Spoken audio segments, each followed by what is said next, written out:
Hello friends, आज के इस वीडियो में हम अध्याय 3 धातु अधातु इसका जो है लेक्चर नंबर 9 होगा विज्ञान का। यह जो है एनसीईआरटी 2024-25 के सिलेबस के अनुसार जो है पढ़ाया जा रहा है, जिसमें इससे पहले हम धातु एवं अधातु किसे कहते हैं, इनके भौतिक गुणधर्म एवं रासायनिक गुणधर्मों के बारे में हम इससे पहले वाले वीडियो में अध्ययन कर चुके हैं। आज हम इस चैप्टर के सक्रियता श्रेणी के बारे में पढ़ेंगे।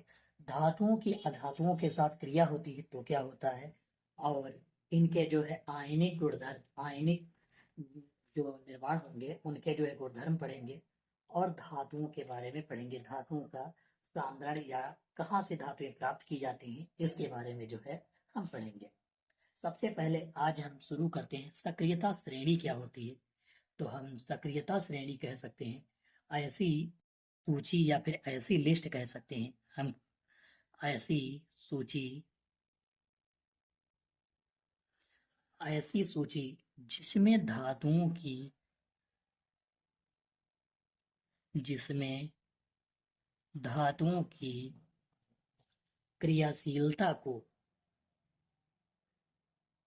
क्रियाशीलता को अवरोही क्रम में व्यक्त किया गया हो, अवरोही क्रम में, अवरोही क्रम में व्यक्त किया गया हो, व्यक्त किया गया हो, उसे जो है हम सक्रियता श्रेणी कहते हैं। सक्रियता श्रेणी का मतलब ऐसी सूची जिसमें धातुओं की क्रियाशीलता को अवरोही क्रम में व्यक्त किया गया हो। अवरोही क्रम का मतलब होता है कि घटता हुआ क्रम, यानी सबसे पहले सबसे बड़ा, फिर उससे छोटा, फिर उससे छोटा, फिर उससे छोटा, फिर सबसे छोटा। जैसे इसी के क्रम में हम धातु अधातुओं को लिखेंगे। जो सबसे ज्यादा सक्रियाशील होंगे उनको पहले लिखेंगे, जो उससे कम क्रियाशील होंगे उसको नीचे लिखेंगे। अब हम सबसे पहले शुरू करते हैं। हमारा जो है इसका क्रम जो है, सबसे पहले आता है पोटेशियम, फिर जो है होगा सोडियम, और फिर है calcium, magnesium, aluminium, zinc, iron, lead, hydrogen, copper, mercury यानी Hg होता है, लेड कहते हैं इसको, पारा भी कहा जाता है, Ag यानी चांदी, Au का मतलब गोल्ड हो गया। यह कुछ इतनी धातुएं दी हुई हैं, धातु और अधातुएं दी हैं, इनका यह क्रम है। क्रियाशीलता का क्रम यह देखें तो ऊपर वाली धातुएं सबसे अधिक क्रियाशील हैं, हम कह सकते हैं सबसे अधिक क्रियाशील धातुएं हैं, सबसे अधिक ये क्या होंगी, क्रियाशील। बीच वाली जो है धातु ये जो है वो कम क्रियाशील, सबसे नीचे वाली सबसे कम, ये जो है कम क्रियाशील। ये जो है हम कह सकते हैं मध्यम, यानी बीच में, बीच वाली धातु है ये बीच में सबसे अधिक, ऊपर वाली, बीच वाली उससे कम, और नीचे वाली जो है सबसे कम धातु ये जो है क्रियाशील हैं। अब जैसे हम एक क्वेश्चन, इनसे क्वेश्चन क्या पूछा जाता है ये हम आपको एक क्वेश्चन के माध्यम से समझाते हैं। जैसे क्वेश्चन क्या होगा इसको जो है हम यहाँ नीचे डिस्कस करते हैं, नीचे लिख देते हैं क्वेश्चन क्या पूछा जा सकता है। जैसे क्वेश्चन नंबर लिख लेते, क्वेश्चन लिख देते हैं कि जब किसी धातु को, या फिर हम लिख देते हैं जब आयरन की छड़ को, आयरन का मतलब लोहा होता है, आयरन की छड़ को, छड़ लिखा हुआ है, को कॉपर सल्फेट के विलयन में डुबोया जाता है तो क्या होता है। जब आयरन की छड़ को कॉपर सल्फेट के विलयन में डाला जाता है, लिख सकते हैं डाला जाता है तो क्या होता है, तो क्या होता है। अब इसका जो है हम आंसर भी बताएंगे, और यह जो है विद्युत यानी कि सक्रियता श्रेणी से ऐसे जो है क्वेश्चन पूछे जाते हैं आपसे। ऐसे क्वेश्चन जो है पूछे जाएंगे कि जब आयरन की छड़ को कॉपर सल्फेट के विलयन में डाला जाता है तो क्या होता है। इसकी रिएक्शन हम देखते हैं, Fe+CuSO4।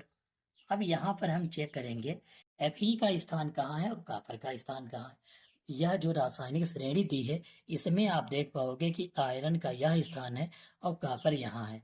तो आपको बताना है कि आयरन सबसे ज़्यादा क्रियाशील है कि कॉपर। तो हमको पता है कि ऊपर वाली धातुएं सबसे अधिक क्रियाशील है, नीचे वाली कम क्रियाशील है। तो हम कह सकते हैं कि सक्रियता श्रेणी में आयरन का स्थान, अगर जो इसका हमें कारण लिखना हो कि क्या कारण है, पहले इसको जो है समीकरण इक्वेशन देख लेते हैं। तो आयरन जो है सबसे ज्यादा क्रियाशील है, और ये जब ये क्या है, ये 2+ बनाता है, ये भी 2+ बनाता है, ये 2- बनाता है। अब प्लस हमेशा किसके पास जाएगा, प्लस हमेशा माइनस के पास जाता है। तो ये भी क्या बनाएगा, ये भी ये SO4 आयरन सल्फेट बना लेगा। हमेशा लड़के की शादी लड़की के साथ ही होगी, यानी प्लस लड़का माइनस लड़की, तो प्लस किसके पास जाएगा, माइनस के साथ में। और कॉपर को ये जो है भगा देगा। जैसे समझ सकते हो, एक ज्यादा हैंडसम लड़का और एक कम हैंडसम लड़का। जैसे इसकी शादी मान लो इससे हो गई, ये कम हैंडसम लड़का था, जैसे लड़की ने ज्यादा हैंडसम लड़का देखा तो उसके साथ चिपक गई। यानी कि आयरन जो है, ये जो है सल्फेट के साथ में क्रिया करके आयरन सल्फेट बना लिया। यानी जो है ये जो दूसरा था, ये P2+, ये ज्यादा हैंडसम था और लड़की भी हैंडसम थी, तो ये इसने इसको देखा तो इससे जो है क्या, शादी कर ली, यानी लव हो गया कह सकते हो। तो जब आयरन की छड़ को कॉपर सल्फेट के विलयन में डाला जाता है तो क्या होता है, आयरन की संयोजकता 2 है, ये भी, और ये सल्फेट के साथ क्रिया करके आयरन सल्फेट बना भगा देगा, कॉपर को निकाल देगा। इसका कारण क्या हम लिखेंगे, कारण में लिखेंगे, जब कारण में लिखेंगे सक्रियता श्रेणी में, यानी ये अभी सक्रियता श्रेणी पढ़ रहे हैं, तो हम लिखेंगे सक्रियता श्रेणी में, सक्रियता। अगर जो आपसे रीजन पूछता तो रीजन लिखना है, और रीजन के साथ में अगर जो ऐसा क्वेश्चन भी होता तो आप रीजन भी लिख सकते हो, ना लिखो तभी कोई बात नहीं। सक्रियता श्रेणी में आयरन का स्थान कॉपर से ऊपर है, जिसके कारण जिसके कारण iron copper copper iron copper sulphate के विलयन से कॉपर को विस्थापित कर देगा। कॉपर को क्या कर देगा, कॉपर को विस्थापित कर देगा। यह जो है हम कारण लिख सकते हैं, हमारा परफेक्ट कारण है, और यह जो है समीकरण लिख सकते हैं। और ऐसे ही क्वेश्चन कुछ और पूछे जा सकते हैं अगर जो चाहो तो। जैसे हमने लिखा कॉपर सल्फेट के विलयन में जिंक की छड़ डालने पर क्या होता है, यह भी क्वेश्चन बन जाएगा। हम कह सकते हैं कि सिल्वर नाइट्रेट के विलयन में, AgNO3 के विलयन में जो है मैग्नीशियम की छड़ डालने पर क्या होगा, मैग्नीशियम नाइट्रेट बना लेगा। तो मतलब क्या है कि ऐसे जो है कुछ भी क्वेश्चन पूछे जा सकते हैं जिसके आप जवाब जो है तुरंत दे पाओगे। तो यह जो है हमारी सक्रियता श्रेणी थी, जिसको संभवतः आप जो है समझ पाए होंगे। इसको याद करने का तरीका हम जो है शॉर्टकट जो है आपको देंगे जब टेबल पढ़ाएंगे, यानी कि रसायन विज्ञान का चैप्टर नंबर 5 होगा, जो आपके सिलेबस में नहीं है लेकिन फिर भी पढ़ाया जाएगा। वहां पर जो है आपको पूरी पीरियोडिक टेबल शॉर्ट में याद करवाई जाएगी, और वहां पर जो है आपको बाह्यतम कोश का इलेक्ट्रॉनिक विन्यास भी दिखाया जाएगा, सिखाया जाएगा। तब हम आपको इसका भी शॉर्टकट देंगे। अब हम पढ़ते हैं हम अपने अगले प्रश्न की तरफ।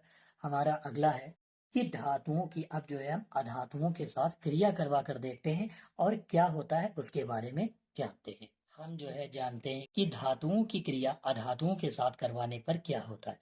धातुएं जो है अधातुओं के साथ क्रिया करती ही क्यों है, इसके बारे में एक एग्जाम्पल लेकर आपको जो है समझाते हैं। अधातुएं जो है धातुओं के साथ आखिर क्रिया क्यों करती, या धातुएं अधातुओं के साथ क्रिया क्यों करती। जैसे हमारा एक जो है एग्जाम्पल लिखते हैं, सोडियम है, सोडियम क्लोराइड। इसका एग्जाम्पल लेते हैं Na के साथ में Cl। सोडियम धातु है, क्लोरीन जो है अधातु है। यह जो है आपस में रिएक्शन क्यों करती हैं, इसको समझाते हैं। सबसे पहले हम जो है बाह्यतम कोश का, यानी कि इसका इलेक्ट्रॉनिक विन्यास जान लेते हैं। सोडियम का क्या होता है, सोडियम Na जो है जब क्रिया करता, सोडियम सोडियम जो है जब क्रिया करता है तो क्या करता है। अब अब हम यहाँ पर जो है NaCl का एग्जाम्पल लेते हैं, उस चेक करते हैं। सोडियम का जब विखंडन होता है तो क्या होता है, सोडियम जो है प्लस बनाता है, धातुएं जो है प्लस बनाती हैं, और ये जो है इस पर एक प्लस होता है, इसलिए एक इलेक्ट्रॉन निकाल देती। ये एक ही इलेक्ट्रॉन क्यों निकालती है और इस पर एक प्लस क्यों होता है, ये इसकी कहानी बताते हैं। सोडियम का जो परमाणु क्रमांक होता है वो होता है टोटल 11 होता है परमाणु क्रमांक। इसका जब हम इलेक्ट्रॉनिक विन्यास करते हैं तो होता है 2, 8 और 1। इसके बाह्यतम कोश में एक इलेक्ट्रॉन है, जिसको निकालने के लिए हमें जो है कम ऊर्जा की आवश्यकता पड़ती है। और ये क्या चाहता है, आवर्त सारणी की जितनी भी धातुएं या जितने भी तत्व हैं सब चाहते हैं कि हम स्थायी हो जाएं। स्थायी होने के लिए या तो तुम जो है अष्टक पूरा कर लो, और या तो जो है 2 इलेक्ट्रॉन आपके बाह्यतम कोश में हो जाए, तो आप जो है स्थायी हो जाओगे, स्टेबल हो जाओगे। तो अब हम जो है देखते हैं ये जो है Cl के साथ में क्रिया क्यों करना चाहता। सोडियम के बाह्यतम कोश में कितने इलेक्ट्रॉन है, एक इलेक्ट्रॉन है, इसलिए ये प्लस बनाता है, और ये हमेशा इलेक्ट्रॉन देने के लिए तैयार रहता है, क्योंकि ये निकाल देगा तो बाह्यतम कोश में कितने बचेंगे, 8। स्थायी होने के लिए बाह्यतम कोश में 2 या फिर 8 इलेक्ट्रॉन होने अनिवार्य है। 2 या 8 का मतलब है 2 8 नहीं, सीधे से 2 8 नहीं, केवल 2 हो चाहे 8 हो तभी वह स्थायी माना जाएगा, वो भी आखिरी में।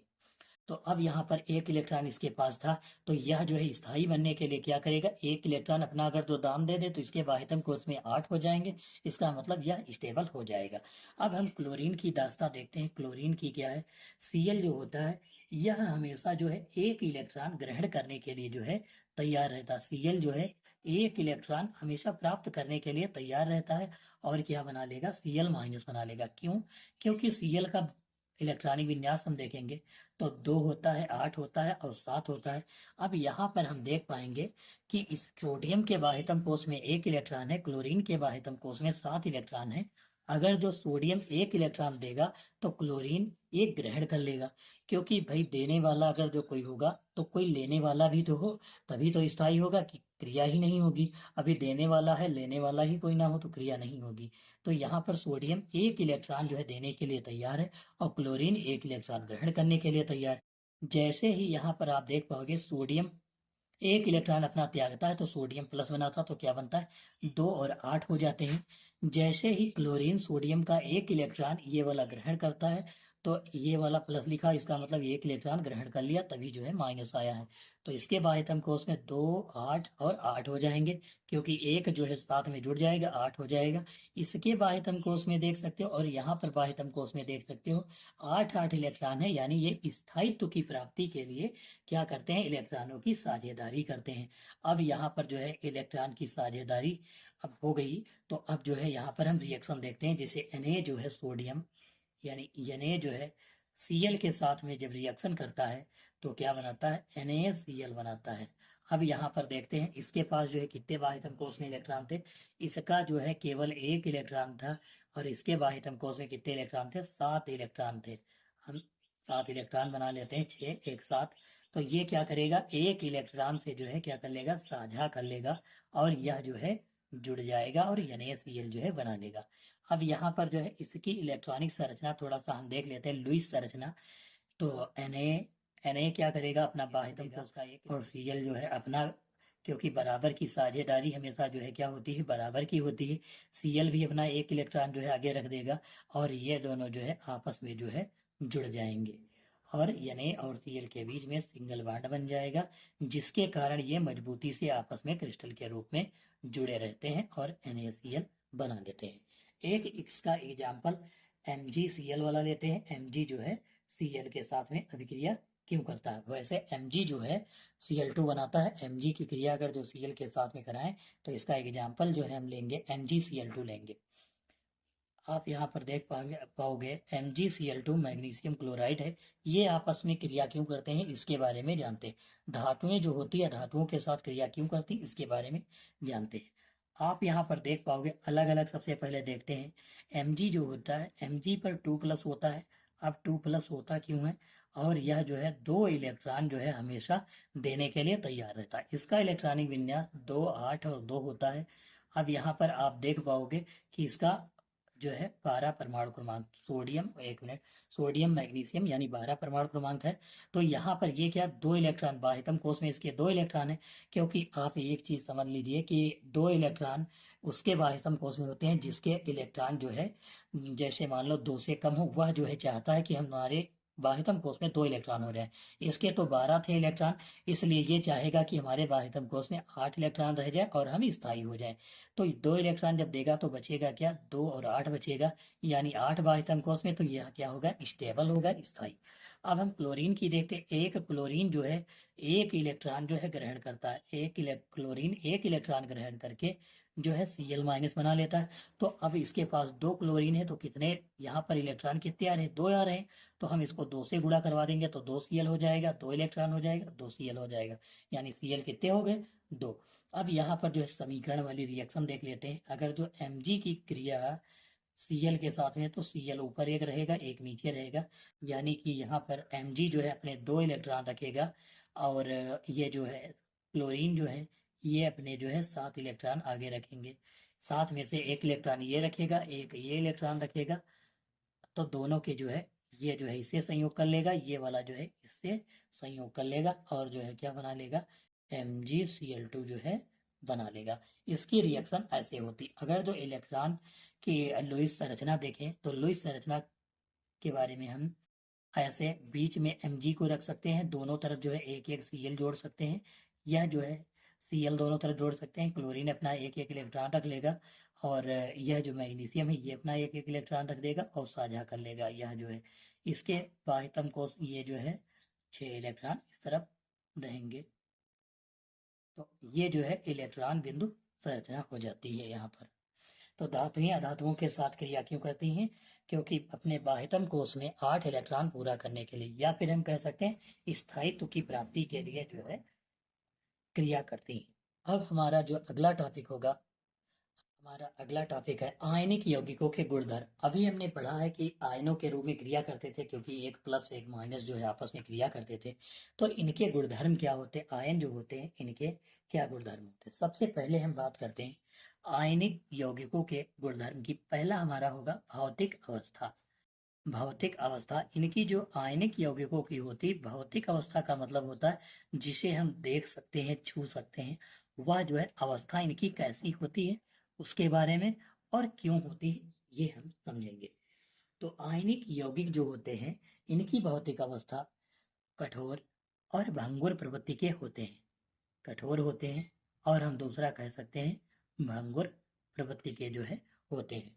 तो आयनिक यौगिक कठोर क्यों होते हैं, जैसे NaCl नमक है, वह जो है कठोर होता है। अब कठोर क्यों होते हैं, क्योंकि इनके यौगिक जो होते हैं परस्पर, जैसे हम समझ सकते हैं 1 plus 1 minus 1 plus 1 minus 1 plus 1 minus 1 minus 1 plus 1 minus 1 plus 1 minus 1 plus, ऐसे ही जो है जुड़े हुए होते हैं। जो प्लस माइनस से, माइनस प्लस से जुड़ा हुआ होता है, जिसके कारण इनकी भौतिक अवस्था जो होती है ठोस होती है, और यह जो है कठोर होते हैं। क्योंकि धनायन और ऋणायन के मध्य जो है, ये जो धनायन है और दूसरा ये जो है ऋणायन है, इनके मध्य जो है आकर्षण बल कार्य करता है। धनायन और ऋणायन के मध्य कौन सा बल लगता है, आकर्षण बल लगता है, जिसके कारण इनके अणु आपस में जो है जुड़े रहते हैं, और यह जो है एक दूसरे के निकट जो है बिल्कुल समीप में जुड़े रहते हैं। जैसे आप लोहा की छड़ को देख पाओगे, तो आयरन जो है बिल्कुल जो है एक एक, मतलब जो है लोहा के बिंदु जितनी भी संरचनाएं सारी एक में जुड़ी हुई हैं, जिसके कारण वह क्या होता है, ठोस होता है। तो इनकी भौतिक अवस्था जो होती है आयनिक यौगिकों की कठोर होती, भंगुर प्रवृत्ति के होते हैं। इसका मुख्य कारण क्या है, आकर्षण बल। इनके मध्य जो धनायन और ऋणायन का आकर्षण बल पाया जाता है, जिसके कारण यह जो है बहुत अच्छे से जुड़े हुए होते हैं। अब हम बात करते हैं इनके भंगुर प्रवृत्ति की, तो हो गया। अब इसके बाद गलनांक और क्वथनांक के बारे में जानते हैं। गलनांक, दूसरा हमारा होगा क्वथनांक। गलनांक एवं क्वथनांक कह सकते हैं। इनका गलनांक और क्वथनांक कैसा होता है, तो हम कह सकते हैं कि गलनांक और क्वथनांक जो होता है इनका उच्च होता है। हम हाई स्कूल में लिखेंगे तो सीधे सीधे भौतिक अवस्था हेडिंग डालेंगे, इसमें लिखेंगे कठोर तथा भंगुर प्रवृत्ति के होते हैं गलनांक क्वथनांक। इनके गलनांक तथा क्वथनांक उच्च होते हैं। ये आपको समझाने के लिए बताया जा रहा है। आपको नोट्स हमारे टेलीग्राम चैनल पर मिल जाएगा, जिसका आपको लिंक डिस्क्रिप्शन बॉक्स में दे दिया जाएगा, जहाँ से आप जो है टेलीग्राम चैनल ज्वाइन हो सकते हैं और वहाँ से फ्री में नोट्स डाउनलोड कर पाओगे।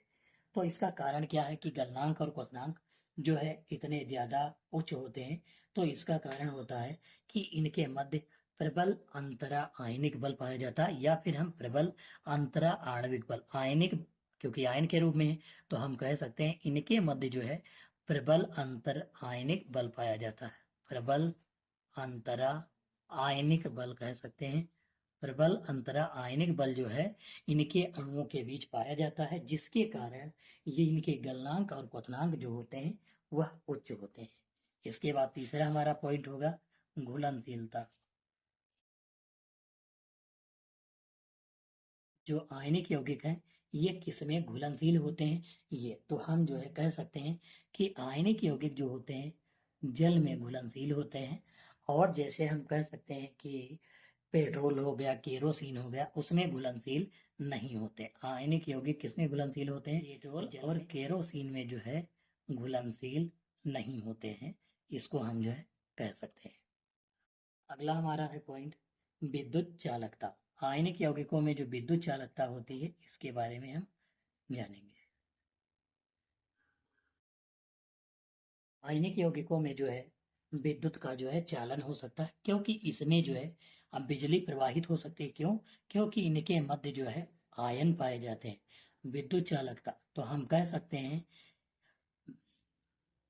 आयनिक यौगिकों में विद्युत चालकता का गुण पाया जाता है, और वो भी जो है गलित या फिर जलीय रूप में। विद्युत चालकता यानी हम कह सकते हैं कि आयनिक यौगिकों में गलित एवं जलीय अवस्था में जो है ये विद्युत का जो है चालन करते हैं, जबकि ठोस अवस्था में विद्युत का चालन नहीं करते हैं। जैसे हम नमक का विलयन लेते हैं, नमक को घोल लेते हैं और उसमें एक तार डाल देते हैं तो उसमें करंट प्रवाहित होगा। अगर जो हम सूखा नमक ले लें, सूखा नमक उस पर तार रख दें तो करंट प्रवाहित नहीं होगा। तो हम कह सकते हैं करंट उसमें कब प्रवाहित होगा, जब वह जलीय होगा या फिर जो है गलित अवस्था में होगा, तब प्रवाहित होगा। तो यह जो है हमारे 4 पॉइंट आयनिक यौगिकों के गुणधर्म से संबंधित हुए। अब हम जो है डिस्कस करेंगे, हमारा अगला टॉपिक होगा धातुओं की शुद्धता, शुद्धिकरण करेंगे, धातुओं का शोधन करेंगे, धातुओं की प्राप्ति, इसके बारे में जो है हम पढ़ेंगे। धातुओं की प्राप्ति, धातुओं को हम जो है कैसे प्राप्त कर सकते हैं इसके बारे में। तो हम अयस्कों का जो है क्या करते हैं, सांद्रण करते हैं। अब अयस्क क्या होते हैं और खनिज क्या होते हैं इसके बारे में हम थोड़ा सा चर्चा कर लेते हैं। सबसे पहले हम खनिज के बारे में जानेंगे और दूसरा जो है अयस्क के बारे में जानेंगे कि खनिज और अयस्क होते क्या है। कहीं कहीं डिफरेंस पूछ लिया जाता है। तो खनिज हम कह सकते हैं कि पृथ्वी में प्राकृतिक रूप से उपस्थित तत्वों एवं यौगिक को, पृथ्वी पर हम खनिज क्या कहेंगे, पृथ्वी पर प्राकृतिक रूप से, प्राकृतिक रूप से उपस्थित तत्व एवं यौगिक जो होते हैं, तत्व एवं यौगिक को हम खनिज कहते हैं। खनिज का मतलब क्या होता है, पृथ्वी पर कहीं भी आप समझ सकते हो। प्राकृतिक रूप से का मतलब है कि प्रकृति में कहीं भी देखते हो कोयला खदानें हैं, सोने की खदानें, तो वो जो सोने की खदान है उसको हम खनिज कहते हैं, ठीक है। तो वो जो है प्राकृतिक रूप से तत्व एवं यौगिक जो उपस्थित होते हैं उसको खनिज कहते हैं। अयस्क क्या होता है, अयस्क क्या मतलब क्या होता है कि ये वे खनिज जिसमें धातु की अधिक मात्रा पाई जाए और उसे निकालने में हमें जो है कम खर्च पर निकाल लिया जाए। जैसे हम कह सकते हैं कम खर्च पर प्राप्ति हो तो उसको हम अयस्क कहेंगे। मतलब क्या होता है, ऐसे खनिज, हम क्या कह सकते हैं, ऐसे खनिज जिसमें, ऐसे खनिज जिसमें धातु की मात्रा अधिक हो, ऐसे खनिज जिसमें धातु की मात्रा अधिक हो और उसे निकालना आसान हो, और उसे निकालना कह सकते हैं लाभकारी हो। क्योंकि लाभकारी नहीं होगा तो वो जो है अयस्क नहीं होगा, क्योंकि हम निकालेंगे उससे ज़्यादा व्यय ही हो जाएगा। लाभकारी हो उसे जो है हम अयस्क कहते हैं। पृथ्वी पर प्राकृतिक रूप से उपस्थित तत्व एवं यौगिकों को खनिज कहा जाता है। और अयस्क क्या होते हैं? ऐसे खनिज जिसमें धातु की मात्रा अधिक हो और निकालना लाभकारी हो, उसे जो है हम क्या कहेंगे? अयस्क कहेंगे। इसका जो हमारा अगला क्वेश्चन होगा, एक क्वेश्चन पूछा जाता है, गैंग क्या होता है? गैंग का मतलब होता है अशुद्धि, कह सकते हो। गैंग का मतलब, गैंग क्या होता है? अशुद्धि। तो हम कह सकते हैं कि पृथ्वी से निकाले गए अयस्कों में जो अशुद्धियां पाई जाती हैं, कह सकते हैं सिंपल सा, अयस्कों में पाई जाने वाली अशुद्धियों को हम गैंग कहते हैं। सिंपल सा एक वर्ड में, अयस्कों में पाई जाने वाली अशुद्धियों को हम क्या कहते हैं? गैंग कहते हैं। गैंग का मतलब क्या होता है कि जो धातुओं में, यानी जो हम अयस्क की खुदाई किए हैं, जो भी हम खनिज निकाले हैं, उसमें जो अशुद्धियां पाई जाती हैं, उनको जो है हम क्या कहते हैं? गैंग कहते हैं। अब धातुओं की हम प्राप्ति कैसे कर सकते हैं, उनका प्रोसीजर क्या है, उसके बारे में हम थोड़ा सा डिस्कस कर लेते हैं। 3-4 पॉइंट है। सबसे पहले हेडिंग डालेंगे धातुओं की प्राप्ति। धातुओं की प्राप्ति। तो धातुओं की प्राप्ति के लिए हम सबसे पहले क्या करते हैं? अयस्कों का समृद्धिकरण करते हैं। अयस्कों का क्या करते हैं? अयस्कों का समृद्धिकरण। ये समृद्धिकरण का मतलब क्या होता है? समृद्धिकरण का मतलब होता है, जैसे अयस्क को हम निकाले हैं और उनको अनेक विधियों के द्वारा जो साफ करने की प्रक्रिया है, उसको हम समृद्धिकरण कहते हैं। जैसे हम कह सकते हैं अयस्क का समृद्धिकरण जो है हम किस किस विधियों के द्वारा कर सकते हैं? अयस्क को हम साफ कैसे कर सकते हैं? पानी के द्वारा साफ कर सकते हैं। पानी में डालकर उसकी जो गलनी अशुद्धियां हैं वो दूर हो जाएंगी। या फिर पानी में हम जो है घोल कर छान सकते हैं, जो अशुद्धियां हैं उसके साथ चली जाएंगी। दूसरा पानी के साथ हो गया, पानी के साथ हम साफ कर सकते हैं। दूसरा हम छान कर भी अशुद्धियों को जो है साफ कर सकते हैं। तीसरा हम जो है चुंबकीय पृथक्करण, यानी चुंबक के द्वारा भी अशुद्धियां हैं तो चुंबक के द्वारा हम जो है अलग कर सकते हैं। और चौथा हमारा क्या होगा? रसायनों का प्रयोग करके भी अलग की जा सकती हैं। तो अयस्कों का समृद्धिकरण का मतलब क्या है कि अयस्कों को जो साफ करने की विधियां हैं, जैसे पानी से साफ कर या छान कर या चुंबकीय पृथक्करण के द्वारा या रसायनों का प्रयोग करके, उनको जो है हम क्या कहते हैं कि धातुओं का यानी अयस्कों का समृद्धिकरण कहते हैं। अब हम दूसरा देखेंगे, हमारा इसका टाइप है। दूसरा हमारा है धातुओं का निष्कर्षण। अब हम जो है क्या, पहला समृद्धिकरण, फिर धातुओं का जो है क्या करेंगे? धातुओं का जो है निष्कर्षण करेंगे। निष्कर्षण की विधियां कौन सी हैं? जैसे निष्कर्षण के लिए हम फेन प्लवन विधि का प्रयोग करते हैं। फेन प्लवन विधि। और जो है विद्युत अपघटनी विधि का प्रयोग करते हैं। तो ऐसी ही जो है विधियों का जो प्रयोग करते हैं, उसे ही हम धातु का निष्कर्षण कहते हैं। अगला हमारा तीसरा पॉइंट है धातुओं का परिष्करण। तो धातुओं का परिष्करण का मतलब क्या है? निष्कर्षण के पश्चात हम धातुओं का परिष्करण करते हैं, यानी शोधन करते हैं। धातुओं का हम क्या करेंगे? परिष्करण। अगली जो है तीसरी विधि होती है।